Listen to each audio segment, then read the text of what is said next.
Hello everybody, welcome to Nostalgia Goggles. I'm Chris, also known as Retro Gaming Nerd, and this year is a very special anniversary year for Mario. This year is the 40th anniversary. That's crazy. I remember most of the anniversaries, but it feels so crazy to actually be living in the 40th.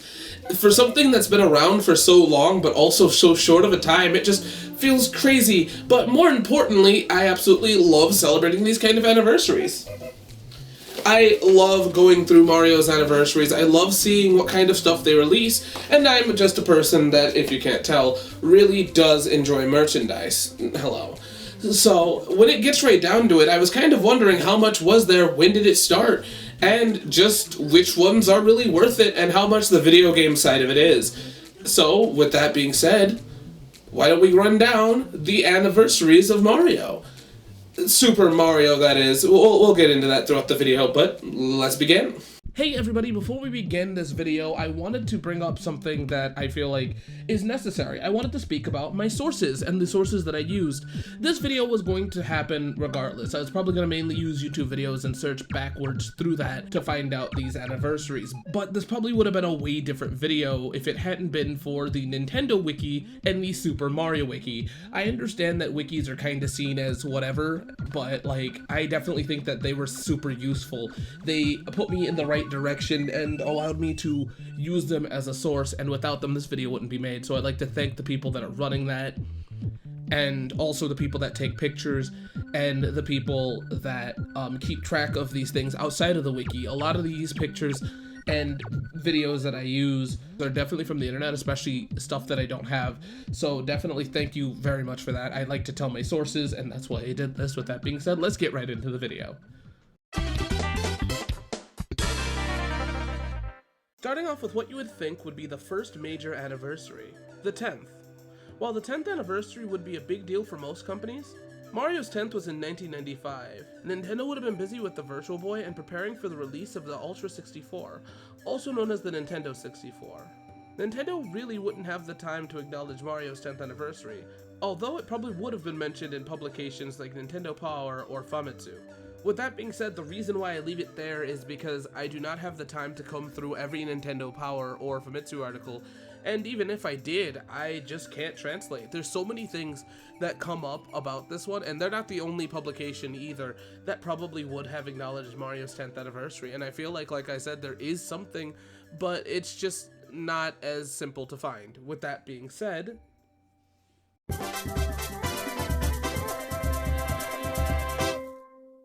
the first anniversary that was acknowledged was Mario's 20th anniversary in 2005. This was during the GameCube and Game Boy Advance era, which, despite the love for the GameCube now, things weren't that way then. However, over the course of its lifetime, the Game Boy Advance has sold over 81.5 million units as of 2024, being one of the fastest selling handheld consoles of its time, compared to the GameCube, which only sold 21.7 million units worldwide. This makes the release of the Famicom colored Game Boy Micro, which was even sold here in America to my surprise, make sense. This was part of Mario's 20th anniversary celebration, and if you would like one of these now, it would cost you anywhere between $156 to $200 loose, or for $400 to $600 in box as of 2024. The Game Boy Micro was already customizable, so I think that this design was really cute. I just think it would have been nice for them to release an NES form of the Game Boy Micro, but I do understand why they probably didn't. Upon doing my research for this video once again, which is going to be multiple addendums throughout this video, I have learned that in a technical standpoint, the Game Boy Advance did have an NES version of itself, including having a Famicom version of itself as well, but that came out in 2003, which is why it wasn't mentioned, and it definitely makes sense why now more than ever that they didn't make an NES version of the Game Boy Micro due to the fact that they already had it. With that being said, it definitely isn't the same thing. I do still think that there could have been an NES version of it, but in reality that would have just been a lot. Because see, the thing with the Game Boy Micro is, as you see with it, it's more or less of the controller of the Famicom, and I feel like in reality the SP already did that, so it's really kind of null and void at the end of the day, my comment, where the SP for the Famicom looks more like the console, so it still kind of makes sense, but my complaining about it is kind of null and void at the end of the day. With that being said, There were a few other things Nintendo did for Mario's 20th anniversary, like the release of the Famicom Mini port of Super Mario Bros., a Super Mario soundtrack called Happy 20th, and there also was a crossover with the fast food chain Hungry Jack, where the kids' meal toy was the Mario keychain. There also was an IQ 20th anniversary Mario plush, which I'm not 100% sure on that one. Back then, Japan had to sell products to other countries like South Korea and China under a different name to get around trade embargo, like IQ. This Mario plush was from 2005, the same year as Mario's anniversary. I'm having a hard time confirming if it was Mario's anniversary since IQ joined up with Nintendo in 2002, making the marketing not make sense. But I put this little guy here on the list just in case.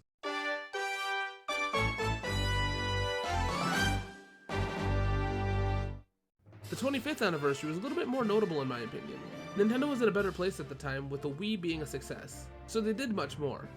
I was definitely more aware of this one between the Red Wii, the DSi XL, and the release of Super Mario All-Stars Limited Edition for the Wii, which is really just a port of the original Super Mario All-Stars, which already felt obsolete due to the fact that there was a Nintendo Wii Shop. As a person that is always talking about accessibility, it is nice to have another way to play this game, but if you were going to re-release this game, it could have at least released the version with Super Mario World. In my opinion, its saving grace is that it came with a Super Mario History soundtrack CD. And a Super Mario History booklet, with small excerpts from Miyamoto himself, as well as Koji Kondo and Takashi Tezuka, which in my opinion is always a plus. Outside of the hardware and game, the celebration was a mixture of merchandise and events, starting with the tangible, the merchandise if you will. There was a commemorative book, a drawstring bag, a keychain, stickers, a Mario mustache costume prop, a 25th anniversary points card, 25th anniversary Toys R Us gift card, back when that was a thing, and the 25th anniversary Chuck Taylor Converse. Unfortunately, if you're anywhere else in the world, the point cards and shoes were Japanese exclusive, and finding the shoes on an aftermarket might be difficult.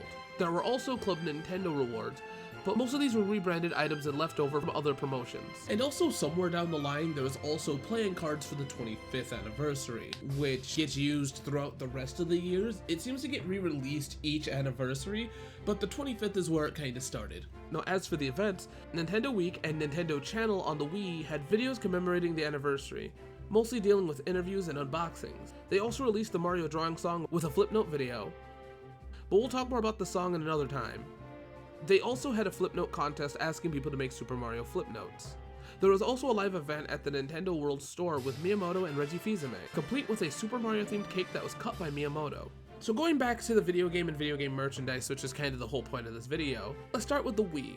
For the Red Wii, you'll pay about $100 and $170 for the 25th anniversary Wii. However, the game that is bundled with it will vary from region to region, but it really doesn't seem to affect the price. Now as for the game on the Wii, Super Mario All-Stars, it goes for around $30, unless you are going for the complete in-box edition, which would cost about $40 to $80. With that being said, you can always buy the SNES version that includes Super Mario World, which will go for about the same amount of price. Last but not least, the red DSi XL can go for as low as $60 to $180 at the highest, without the box. With the box, that's a whole nother story, which that can go for about $200. All in all, the 25th anniversary did a really good job at celebrating Mario's 25th. Looking back at it all, the only real flaw that I have with this one is re-releasing Mario All-Stars, but I've already talked about that enough. With that being said, let's move on to the 30th anniversary.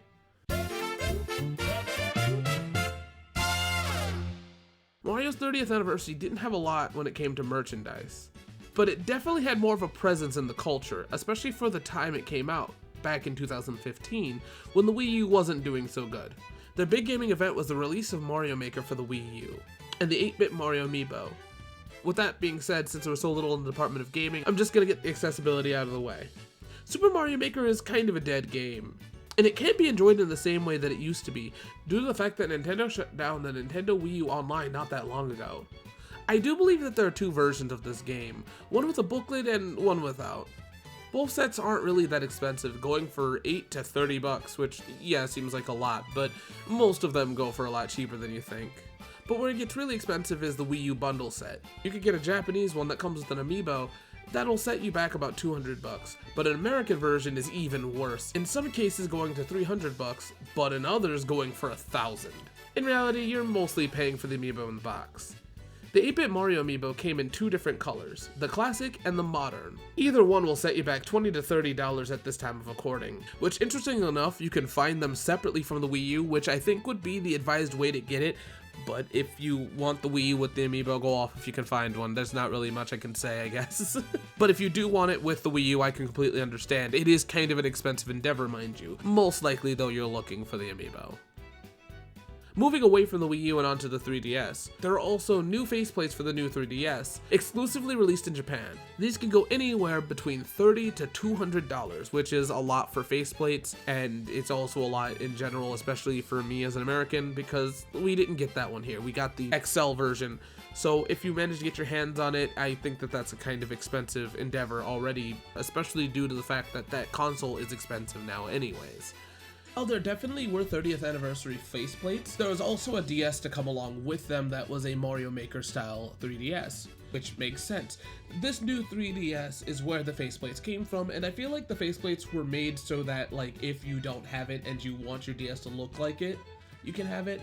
But I must have gotten mostly mistaken, which is why the faceplates felt expensive. In reality, looking at what I'm looking at for the research of this, they were really the 3DSs themselves, which will set you back about $240 something to $400. This is reasonable for the 3DS, especially since that's already an expensive console, like I already said, and it's also kind of a hard one to find. The $400 one that I'm even talking about comes in box, so in reality, I can't really gauge the price of these. Along with me talking about the amiibo, I also want to bring up that even though I'm kind of correct, the modern color Mario does go for a little bit more money, going for $60 to $80, which also does make sense. You can still get them separately, and I'm not saying that, like, that's too expensive for the amiibo. If anything, it feels kind of correct, but I feel like I need to correct myself here, because I can't do this video if I'm going to be all the way wrong all the time. I can't always fix what I'm saying, but this is inevitable to happen. With that being said, the rest of the merchandise for the 30th anniversary was the Mario Hot Wheels, another CD, Hanafuda cards that you can still buy from the Nintendo store online. There was also a Mario Encyclopedia that was released, 30th anniversary Choco Eggs, a plush toy with the special print overalls, a luxury watch, and a clothing line called Super Moschino. If I mispronounced that, that makes sense. I am not good at pronouncing these things. I'm barely good at pronouncing English, so forgive me. Mario's 30th anniversary mostly focused on large events, like a series of 30th anniversary live concerts, a team up with Tower Records for a pop-up cafe, a whole festival in Shibuya on September 30th. There were also a few smaller things, like a mural in London, a promotional video with Miyamoto, and a screen based on the famous made in the tradition of the Rinpa school or art style, celebrating Mario's 30th anniversary, and Rinpa's 400th anniversary. It really puts in perspective how culturally relevant Mario is due to the fact that it was integrated in such a famous and culturally significant art style. With that being said, I think they did a really good job for the 30th anniversary, especially since the Wii U wasn't doing so good. It was a really good thing that they decided to release a banger of a game like Super Mario Maker instead of just releasing another collection. Which there's nothing wrong with that, it just would have been easier to do that. So I have to commend them for doing that, especially for a console that wasn't doing so well. So with that being said, it's about time that we move on to the 35th anniversary. So I know that I said that we're jumping to the 35th, but I feel like talking about the Year of Luigi is definitely a place that I wanted to go, especially since I kept coming across it. Originally, I wasn't going to talk about the Year of Luigi in this video. If anything, it was going to get its own video. But after my research, I decided to put it in because there's a lot of stuff. The Year of Luigi for me was also a big confusion point, since it was Luigi's 30th anniversary before Mario's 30th anniversary, technically, with the Year of Luigi being observed from late 2013 to 2014, and Mario's 30th anniversary being celebrated in 2015. This is because the Year of Luigi was counting from the 1983 Mario Bros. Arcade game, which was truthfully an odd decision. With that being said, there weren't many events for the Year of Luigi, just games and hardware. And even then, I have to bend the rules for a few. Starting off with the games, the most significant one, in my opinion, was New Super Luigi U. This is a more difficult version of the new Super Mario Bros. Game, but without Mario. Super Luigi U will set you back about $19 to $24, but you can also get a cheaper copy of it by getting a New Super Mario U, period, because it was included with most of the copies later on, or you can just get it in the deluxe port. Outside of this, there's Luigi Bros, which is a retooling of the arcade game Mario Bros. Focused on Luigi, and this game was playable on the NES Remix and NES Remix 2. And it was also playable in Super Mario 3D World. There also is Super Luigi Bros, not to be confused with the latter game that I just mentioned, which this game is just Super Mario Brothers backwards, and the concept of this game breaks my brain. It makes sense for it to be in the remix kind of thing, because that's where this belongs, but my god, does this look needlessly frustrating. It is not because it's like, it's nothing really. It's just hard for me to comprehend this. I don't know why this one is so hard for my brain to just wrap around it, because it looks wrong, but that's probably, I don't know how to explain it. It's not even Mario backwards, it's like Mario reversed. Because when you say Mario backwards, you think, you know, you're starting from the end levels, but you're not. It's just, it's weird. I don't know why they did this. It hurts my brain and I'm moving on from it. There's also Dr. Luigi, which involved Luigi taking over from Mario within the game, with new viruses and more challenging pill setups. But in all honesty, I never really played the game. I'd like to see a re-release of this game at some point, since they did technically do something new with Dr. Mario. But Dr. Luigi began an unfortunate trend of starting a game and not letting it last. Unlike future events, I don't think the limited release is on purpose. Dr. Luigi is lost to everyone unless you previously had purchased it on the Nintendo Wii U eShop, which is rather unfortunate. Out of how many times they've ported all these other games, I honestly thought that this one would be, but hey, who knows. One day maybe. Moving on to other games, this was also the year that Luigi's Mansion Dark Moon came out. I already did a video on Dark Moon for Halloween, so I'm not going to talk about this game too much, but the DS version of this game goes for $20 used. But if you don't want to play this game on the Nintendo 3DS, you can get it on the Switch, which is debatable if you want to do that or not. In Europe, there was an exclusive Dark Moon bundle. That today will cost you about $200 now. There isn't anything really special about the 3DS, it's just there is a bundle and I thought that that was interesting. Mario & Luigi Dream Team also came out during the year of Luigi. Mario & Luigi, I feel, bends the rules a little bit, because I can see where somebody would argumentatively say that that game technically wouldn't be considered as a game that was made specifically for the year of Luigi, but I do definitely think that it's possible to count it due to the fact that it is a little bit more Luigi-centric. With that being said, you can get this game for the 3DS for $20 to $35. There was another set of 3DS releases themed around this game, which is why I brought up that hardware was specific for this celebration. This one, however, was the 3DS XL, and there was two different versions. The American one, which was silver, which costs between $150 and $200, and then there was the international Luigi print, which will set you back $200 to $300. Be careful though, there's a lot of listings of these which are the box only, so double check before you buy them. All in all, that covers the hardware on the games realistically. Outside of that, there really wasn't much for the year of Luigi when it comes to the celebration. There was your exclusive Club Nintendo pins, and a Dark Moon diorama. There was also a few specific rewards like a Platinum tier poster, and a Japanese exclusive Year of Luigi sound selection CD. The Luigi Nendroid figure was also released around the same time, and the Year of Luigi did have its own set of odd, small events. One of the events being, one of the Chicago Brown L trains was decorated to promote the Year of Luigi for one day, which was unfortunate. I think that that would have been cool to last a little longer, but hey, there's some Luigi-themed communities in Miiverse and Street Pass, and a Dark Moon Flip Note drawing contest, both held by Nintendo staff member and Miiverse coordinator, Mari-chan. Mari-chan also created a whole scrapbook for the year by collecting screenshots from Miiverse, but I cannot find if this is a physical item or not. During that same summer, Nintendo held their Wii U of Summer Games Tour, with Nintendo touring around with pop-up booths featuring Year of Luigi titles.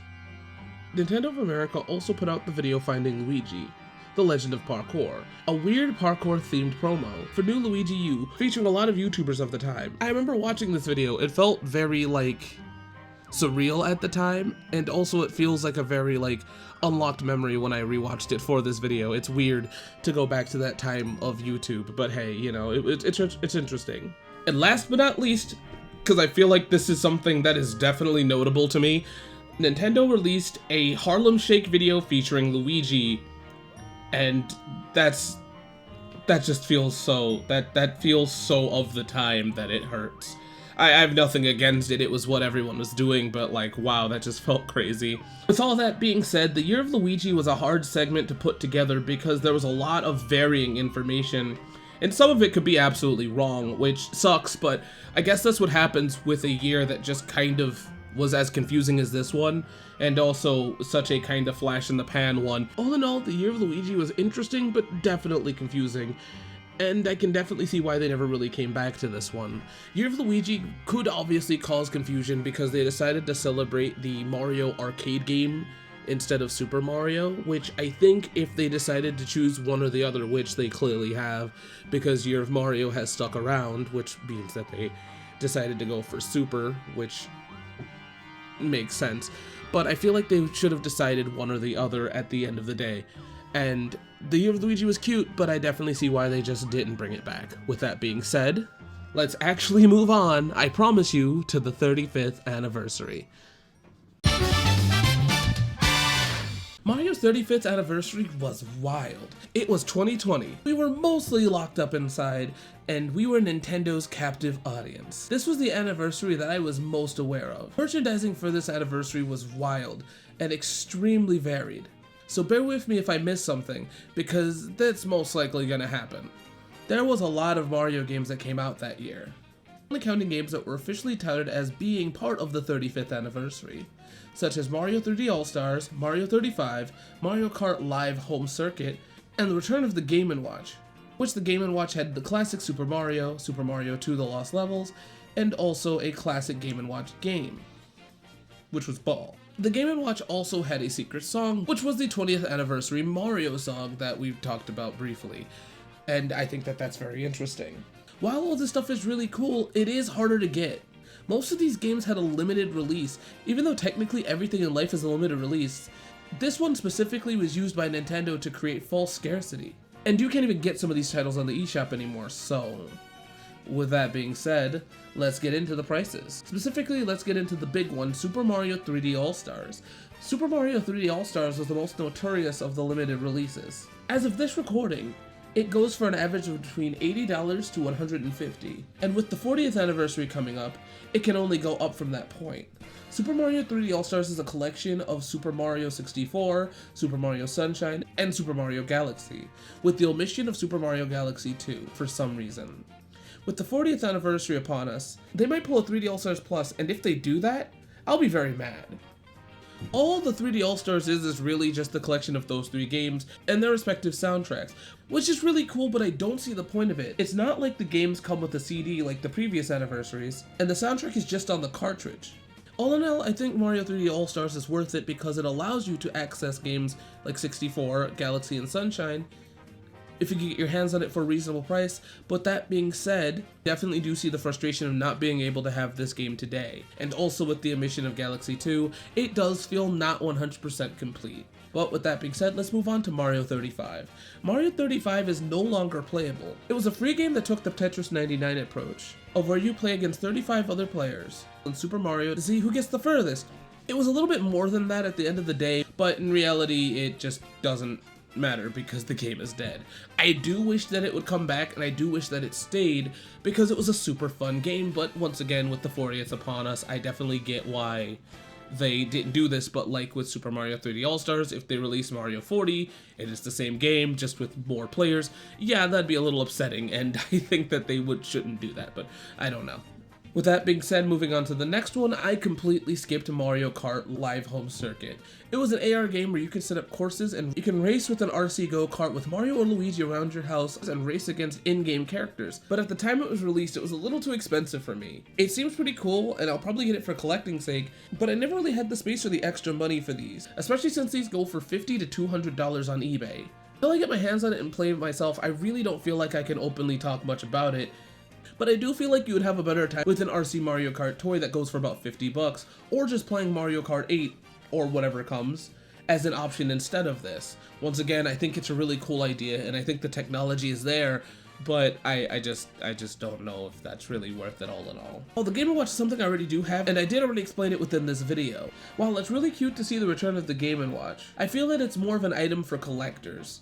Especially since everything you can do on this console is more of a novelty due to the fact that NSO and other things exist, and also you can just find the Flipnote song, and yada yada. This is all really cool, but it seems like Nintendo defeated the purpose of this by allowing the Alarmo and what I said prior. With that being said, unlike the Alarmo, this only cost about $30 to $50. So the price, I feel like, is really not that bad, but I mean, you know, to each their own. I think it's cute. Like I mentioned earlier, there were other Mario games that came out around the same year, like the Mario 3D World port for Switch, with an add-on of Bowser's Fury during the 35th anniversary, but since technically it already came out for the Year of Luigi, which I did talk about in this video unexpectedly, I don't really think it counts for the 35th anniversary despite the fact that it did come out. With all that being said, I feel like when it came to the gaming merchandise, I think that it was really cool, and one of the things that would have made it actually worth it at the end of the day is if Nintendo just kept the gaming merchandise as is and allowed it to run its course, and maybe killed some of the live stuff like Mario 35 around the console switch that we may see by the time this video comes out. I have no honest clue. With that being said, I think it's time to move on to all the in-game events that happened this year, because that's something that is more notable than other years, I feel. So for phone games like Mario Kart Tour, there are pixelated versions of Mario and Donkey Kong Jr. that were available. In Animal Crossing Pocket Camp, you could get a Mario hat item. Speaking of Animal Crossing, which came out that same year, they introduced Mario-themed furniture that you can purchase from the store. In Super Smash Bros. Ultimate, there was a Mario-themed tournament, and in Tetris 99, there was a Super Mario theme. There was also a 35th anniversary course built in Super Mario Maker 2. The big one for me was Splatoon 2, that I somehow missed out on. This Splatfest was very open and shut, being over which power-up was better, the Super Mushroom or the Power Star.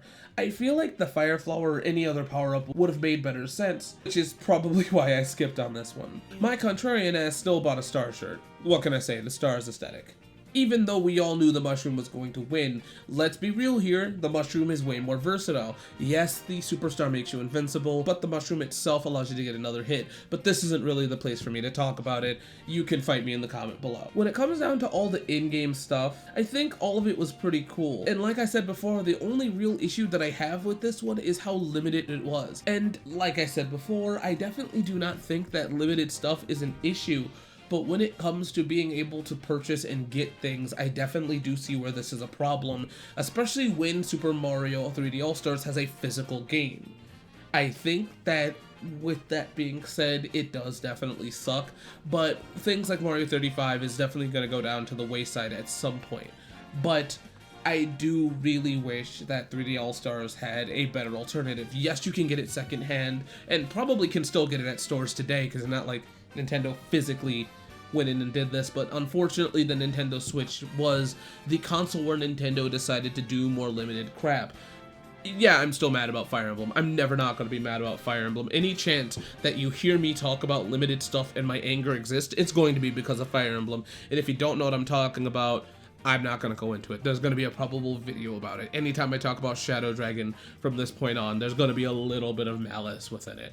I could probably take over Hyrule with how much malice I have. Anyways, with that being said, let's move on to the rest of the merchandise. So when it comes down to merchandise, Nintendo went all out aside from the exclusive Nintendo products and new stuff from the physical Nintendo stores in New York and Tokyo. There's also shoes from Puma. This is the second time Mario has done shoes. Clothing from Black Milk and Champion. Ice cream and ice cream cakes from Cold Stone, which was really good. I absolutely love those. Bring those back for the 40th. Please do something about that. Those were Mario Kart themed. Super Mario Kinder Eggs. Once again, weird one that eggs are coming back.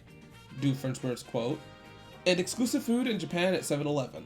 Despite not coming with 3D All-Stars, there was a new Super Mario CD. So let me correct myself here. When I said Mario CD, I thought they meant an assortment of Mario music once again, but instead that CD was a re-release of an album called Super Mario Compact Disco, which was a funk hip-hop album that was released in 1993 originally, and it wasn't released outside of Japan. This was oddly interesting that they re-released this one with new tracks as well. I honestly thought that, once again, like I said at the beginning of this, I thought that this was an assortment of Mario music, the thing that they've been consistently doing, but no, this was a re-release of a very interesting thing that one day I'll definitely make a video on, because Compact Disco is wildly interesting to me. I love these kind of things. With that being said, there were board games, action figures, a whole line of Mario Lego, and a Lego NES, which I still wish I had to this day. My child loves Lego Mario, so I have a whole bunch of those, but God was the NES cool. And due to recent events, we got a Game Boy announcement this year, so Nintendo's just going crazy with Lego, but it started realistically here. Nintendo really went above and beyond, because not only sanctioning all this merchandise, they also had a lot of things going on with My Nintendo. My Nintendo is a part of your Nintendo account.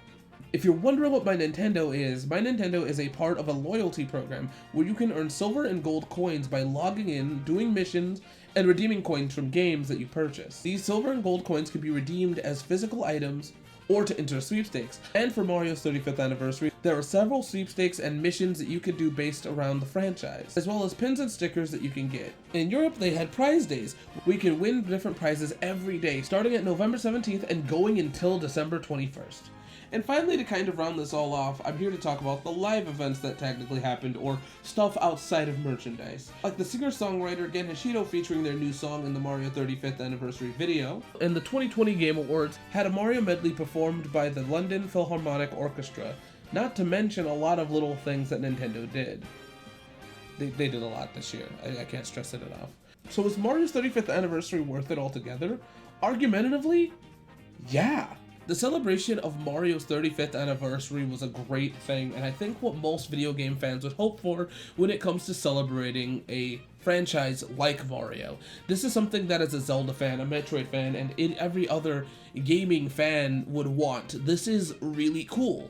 I like the attention that they put into this. I like how much effort they put into this. To be a Mario fan, especially from somebody that was born in the 90s and grew up in the 2000s, this was great to see so much merchandise, and so great to see Mario be embraced around this time with the old and new, and I love that. And this is what I think most people would hope for when it comes to a celebration of this. With that being said, what's next? Well,